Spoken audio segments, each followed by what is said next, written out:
Barcelona wonder കിഡായ ലാമീൻ Yamal ആ ഒരു കഴിഞ്ഞ മത്സരം കഴിഞ്ഞപ്പോൾ അത്ലറ്റിക്കോയുമായുള്ള മത്സരം കഴിഞ്ഞപ്പോൾ ചെറിയ രീതിയിലുള്ള പ്രശ്നങ്ങളൊക്കെ കണ്ടിരുന്നു.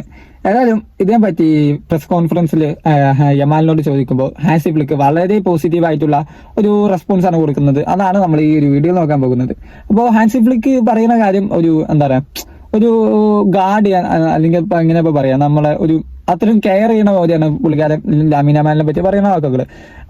ആദ്യം തന്നെ പറയുന്ന സംഭവം, ലാമിൻ യമാലിന് വെറും 18 വയസ്സ് മാത്രം പ്രായമായിട്ടുള്ളൂ. പിന്നെ ഓൻ എന്താണ് ആ ഒരു പിച്ച് പോയി ചെയ്യണമെന്ന് എല്ലാവർക്കും അറിയാം.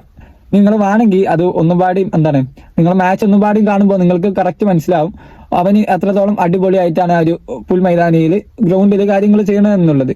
പിന്നെ അവൻ പിച്ച് വിട്ടത് ഫസ്ട്രേറ്റഡ് ആയിക്കൊണ്ടാണ്, കുറച്ച് ദേഷ്യപ്പെട്ടിട്ടാണ് ആള് പിച്ച് വിട്ടിട്ടുള്ളത്. അതെന്താണ്, ഇമോഷണൽ പരമായിട്ട് ഉള്ളതാണ്, അത് നല്ല കാര്യമാണ്.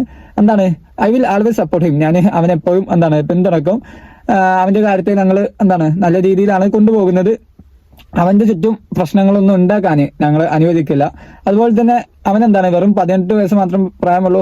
He's a fantastic player and I told him that he can do it, that I will always protect him. അവന് അവന്റെ പണി ചെയ്യാം, അവനെ ഞാൻ സംരക്ഷിക്കുന്നുള്ള കാര്യം ഞാൻ അവനോട് പറഞ്ഞിട്ടുണ്ട്. അതുപോലെ തന്നെ he's A great player, may be the best in the future. അവനൊരു മികച്ച താരമാണ്, ഒരുപക്ഷെ ഭാവിയിലെ ഏറ്റവും ബെസ്റ്റ് താരം അവൻ തന്നെ ആയിരിക്കും എന്നുള്ള കാര്യമാണ് യമാല് പറയുന്നത്.